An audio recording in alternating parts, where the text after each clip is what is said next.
BIONICLE Legends 3 Power Play. Written by Greg Fashti. Recording by Packy Nuva. Chapter 5. Jala hefted the launcher in his left hand, appreciating the lightweight feel and the efficiency of design. Velika had handed them out to all the Toa Inika before they departed the Matoran refuge. He had made some comment about flames being the surest way to stop a fire, which made no sense to Jala at all. The Toa and Matoran resistors had split into 3 teams. Jala, Hali, Dalu, and Pyruk were headed for the northern face of the volcano. Velika had assured them that the ammunition in the launchers would be able to free the enslaved Matoran workers. "What are these things loaded with?" Jala asked as they walked. "Keep quiet and keep moving," Dalu replied. Hali's eyes widened at her tone. "Don't mind her," Pyruk said quietly. "She's just edgy. Anyway, that building we were in is an old fortress built long before Voyanui floated where it is now. We were securing underground entrances to it when Velika found this silvery pool. None of us knew what it was, but he insists it will free our friends from the effects of the Zamor spheres. I snuck into the Paraka stronghold, stole some spheres, and Velika filled them up with the stuff. Who knows if they'll work? But even death would be better than being slaves to the Paraka, I guess." "Maybe you two would like to take a rest and discuss the history of Voyanui?" Dalu snapped. "I'm sure Toa Hali and I can manage this mission without you." "Dalu!" Hali exclaimed. "We're all on the same team here. Let's not fight among ourselves. In Metru Nui—" "Right," said Dalu. "I'm sure where you come from, Matoran are all gentle peacemakers who never raise their voices. That's what we, were like where I came from too. But I have news for you, sister. This isn't Metru Nui. We don't have time to be polite. It's fight or end up like them." Dalu was pointing up at the slope of Mount Valmai. A small group of Matoran were digging into the side of the volcano, moving slowly and mechanically. An unhealthy glow radiated from their eyes. The Matoran crouched down. "We're in luck. No Paraka around. But if any of the workers spot us, they'll shout out an alarm and we'll have a fight on our hands. So aim true." "You expect us to launch these spheres at them?" Hali asked in disbelief. "When we don't know what effects they might have?" "Well, we could go ask them nicely to stop being worker drones for the Paraka, but somehow I don't think that would work," Dalu replied acidly. "If Velika says we use these things, then we use them."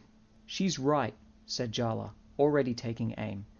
"Maybe it's not what the Toa Nuva or the Turaga would do, but they're not here. And like she said, this isn't Metru Nui." Jala triggered the launcher. The sphere flew straight and true, striking one of the Matoran in the chest and passing harmlessly through his body. For a few moments, nothing happened. Then the sickly glow faded, and the Matoran looked around as if he had just awakened from a long sleep. The other Matoran workers noticed immediately that something was not right. They picked up their tools and started toward the now freed member of their group. Hali recalled a tale she had once heard. Toa Nakama had been very ill and she'd had to consume a herb to be healed. These spheres, she decided, were like that herb, the only hope for a cure. With that in mind, she started using her launcher. She was no hookie when it came to aim, but she had not been a Koli champion without learning something about accuracy. Between them, she and Jala managed to hit and heal each of the Matoran before the alarm could be raised. Dalu rushed out to greet her friends. "Pyruk will take you to a place of safety, but you have to move fast," she said to the confused Matoran. "He'll explain what's been happening on the way. Once you have rested, you'll have your chance to fight. Understand?" The villagers nodded and followed the Lee Matoran down the slope. Dalu turned to Jala and Hali, saying, "Next time, launch faster." Then she resumed walking, saying quietly over her shoulder, "And thanks." "Tell me again where we're going," said Toa Matoro. He, Toa Huki, Balta, and Kazi had been hiking for what felt like days, and they were still only halfway up the mountain pass. "Just trust me," Kazi replied. Matora glanced at Huki, and both clenched their Toa weapons a little bit tighter. After all, the Toa Nuva had come here and obviously something bad had happened to them. Who was to say that they weren't betrayed by the very beings they were trying to help? "You said you have an ally up here," said Toahuki. "If he's so powerful and on your side, where has he been all this time? Why did he let the Paraka take over the island?" Kazi started to say something, then stopped. It was Balta who answered, saying, "Sometimes you can't do what your heart tells you to. Sometimes you have a duty to something greater than yourself." The Tamatoran stopped and turned to look at the Toa. "This is important. In the battle to come, Matoran may die, Toa may die, and it doesn't matter. None of it matters. The only thing that counts is keeping the Mask of Life out of the hands of the Piraka. If we all have to die and this island has to be blown to fragments to stop them, then that's what we'll do." Huki shook his head. "There has to be a better way than total destruction. What kind of victory is that?" Balta resumed his quick pace up the pass. "If you wanted nice, clean victories, Toa, you should have stayed on this Metru Nui you came from." Kazi suddenly darted off the path to the right and scrambled over the rocks. "This is it," thought Huki. "He disappears and the trap is sprung." But there was no sudden ambush. Instead, the rocks slid aside as if moved by a giant hand to reveal a cavern mouth. A light glowed from somewhere far within. Kazi leaped back down to stand beside the others. "He's in there," said the Komatoran. "Who?" "Axon," Kazi and Balta said simultaneously. Then the two looked at each other, startled. "I thought I was the only one who knew," said Kazi. "I met him not long ago. He saved my life," said Balta. "How long have you known he was here? Why didn't you tell anyone?" "I think we should save the questions," Huki said, pointing into the cave. An armored figure had staggered into view. His size and power were unmistakable, yet he could barely stay on his feet, and the axe he dragged behind him seemed too much to carry. When he saw Kazi, he reached out a hand. Then he began to fall. Toa Matora acted quickly, using his ice power to create a soft bed of snow for the stranger to land on. Then the four of them rushed to Axon's side. His armor was battered and scorched, and some of the muscle tissue inside had been damaged as well. For a moment, Matora wondered if they were in time only to watch him die. "Kazi," Axon said weakly. "You and these Toa, you have to hurry." "What is it?" said the Komatoran. "Who did this to you?" "Brutaka," the wounded figure replied. "Said he was going to tell the Paraka how to find the Mask of Life, then steal it from them. He doesn't understand what might happen. I tried to stop him, but..." "Where was he headed?" asked Balta. "The stronghold," said Axon. "I thought I could bring him back to the way of Motunui, but he is lost in the darkness. Stop him. Stop him, even if you have to kill him to do it." The light in Axon's eyes winked out then. Kazi knelt beside him and said, "He's alive, just unconscious. I should stay and..." "No, we need you," said Balta. He looked up at Huki and Matoro. "And we need you too. Brutaka is the one who beat your friends. Maybe killed them. We don't know. If he gets his hands on the Mask of Life, or the Piraka do, the universe dies screaming." Huki looked into the eyes of Balta. It was impossible to read their expression, cloaked in darkness as they were, but Huki knew they must contain the same steely resolve as Tahu Nuva's orbs. He wondered for a split second how destiny chose who would be a Toa and who wouldn't, for surely this Tamatoran had the heart of a hero. "We'll pick up the others on the way," said the Toa of Stone. "And then I'll show Brutaka how a Kolibor feels. when it's kicked into orbit. Garan ducked as a concussive blast shattered a nearby boulder. It's getting our range, he said. We need to withdraw. Toa Kongu dove and rolled across the rocky ground, blasts sizzling the air just above him. When he was behind cover again, he turned to Garan and Velika. And do what? Come back later when it's deep asleep? It's a machine! Garan peered around the rock. The Nektan, robotic guardian of the Piraka stronghold, spotted him instantly and fired. Garan barely got out of the way in time. I'm only suggesting that maybe your fears for your missing friends, the Toa Nuva, are blinding you to the real crisis on this island. That the guckle birds of worry and care fly about your head you cannot change, Velika chimed in. But that they build nests in your mask you can prevent. You're worried about 6 Toa, Garan continued, trying to be heard over the impacts of the blasts. I have the whole matoran population of this island to protect. And you've been doing a real happy cheer job of that, from what I've heard, snapped Kongu. First, we find the Toa Nuva. Then, we rescue the rest of your matoran. Got it? I thought Toa always put the interests of matoran first, Garan said. I thought matoran were taller, Kongu replied. Just another of life's little disappointments. Listen, I understand you want to help your friends, but without the Toa Nuva, none of my friends would be alive. I owe them. Nuparu shot by overhead, just barely avoiding the blasts of a second Nektan. You two want to stop arguing and find a way to shut these things down? You're the Toa of Earth, Kongu shouted back. Throw dirt at them or something. The bird soars through the sky, Velika muttered. But if I were a colossus and the sky was beneath my feet, could it truly be said that the bird flew underground? Before Kongu could ask just what the Pomatoran was talking about, Garan was yelling at Nuparu. Down! Go down! The Matoran said. Nuparu obligingly went into a dive, firing his blaster drill as he went. The power of the weapon bore a hole in the ground beneath him. The Nektan tried in vain to target the flying Toa, but couldn't compensate for his speed. An instant later, he had vanished underground. What just happened? Asked Kongu. Velika looks at things from a unique angle, said Garan.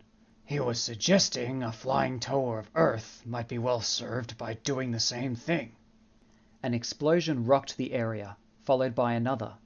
Kongu peered over the boulder to see flames shooting up from both of the devastated Nektan, as the acrid smell of burning metal filled the air. The cause? A smiling Nuparu emerged from the smoking wreckage a moment later. Armored all over, he said. Except at the bottom. One shot from below and boom. I should have figured that out myself. Velika smiled proudly and patted Toa Nuparu on the arm. For a moment, they weren't a Toa and a Matoran, but simply two inventors sharing a moment of accomplishment. We may want to save the congratulations for later, said Garan, pointing at the still smoking wreckage. Some of the scattered pieces were beginning to move toward one another, as if drawn magnetically. Nuparu suddenly remembered tales of the Metronui Vaki reassembling themselves after defeats. Let's get inside before they finish, he said. Round 2 might not go as smoothly. The 2 Toa and 2 Matoran sprinted for the gateway. The workers who had crafted the door had made it well, with inches-thick stone and solid locks. Nuparu took aim with his blaster drill. Kongu reached out and gently lowered the Toa of Earth's weapon. Too noisy. Let me, he said. The Toa of Air unlimbered his crossbow in one smooth motion and fired.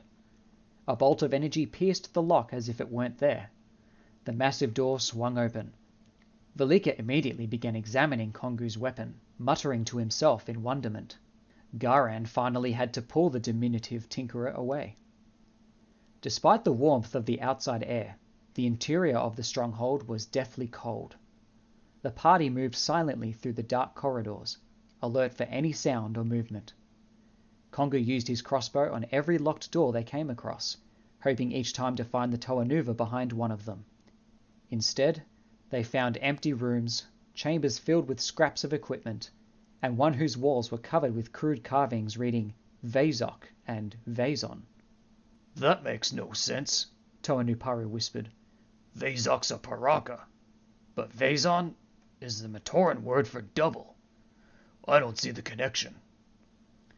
By reflex, everyone turned to look at Velika, but the Pomatoran just shrugged his shoulders. The group inspected another score of empty chambers before finally reaching one that looked like it had been used recently. Huge, and packed from floor to ceiling with items both familiar and bizarre. It appeared to be a combination trophy room training room. In one corner, a cage hung from the ceiling. In another was a stack of artifacts of unknown value, probably plundered from other islands during the Piraka's past exploits. 2 mechanisms occupied the center of the room, apparently designed to teach the user how to stay atop a wild animal. Their purpose was partially explained when Kongu found a carving that showed the Piraka riding what looked like the massive Tartarak of Turagavakama's tales. Glad I missed that, the Toa of Air muttered. Kongu, Toa Nuparu cried out. Over here!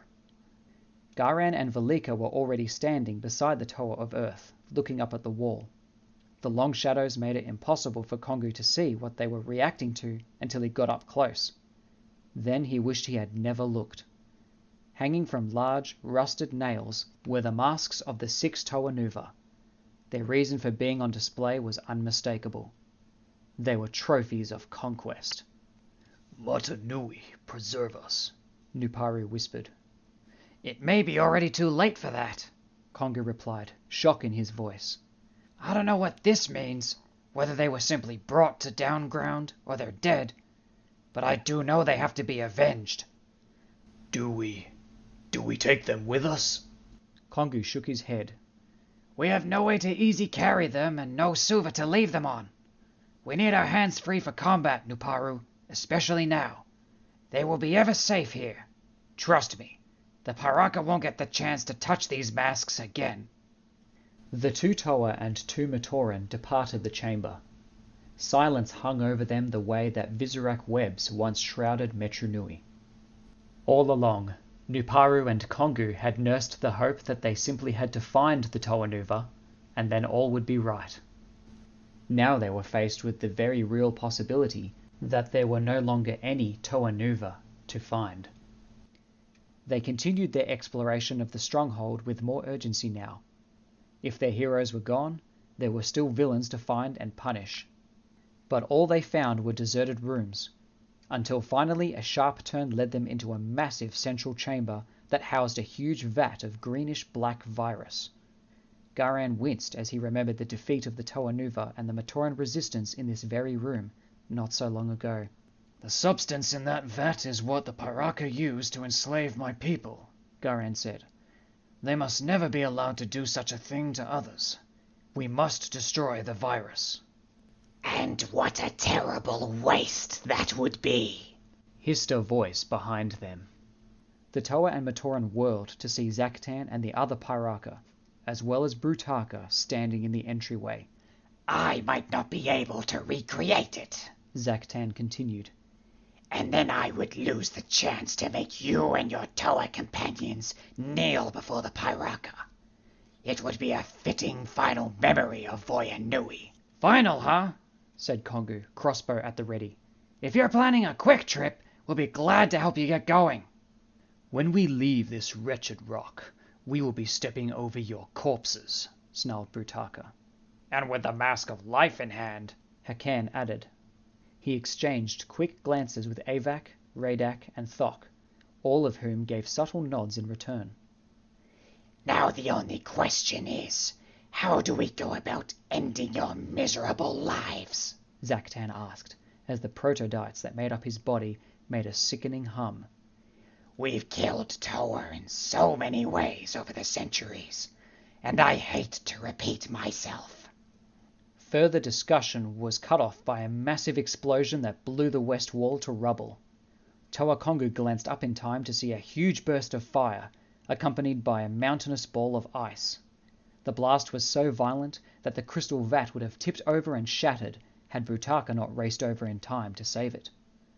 4 powerful figures walked out of the cloud of smoke and dust. Toa Jala, Toa Hali, Toa Huki, and Toa Matoro surveyed the scene with grim determination and barely contained rage. "Two choices," Jala said. "You can leave this island now under your own power, or we can throw you off. Choose the first, get out, stay out, and go far from our sight. And you can lead long if rotten lives." The Toa of Fire smiled. "Choose the second, and there won't be enough of you left to feed a Makuta fish." Toa Nuparu and Toa Kongu moved to stand beside their comrades. All six unlimbered their weapons and summoned their elemental powers in preparation for battle. "I'll give you some time to consider surrendering." "Oops, time's up," said the Toa of Fire. "Let's do what we came here for, friends. Let's take them down." End of Chapter 5.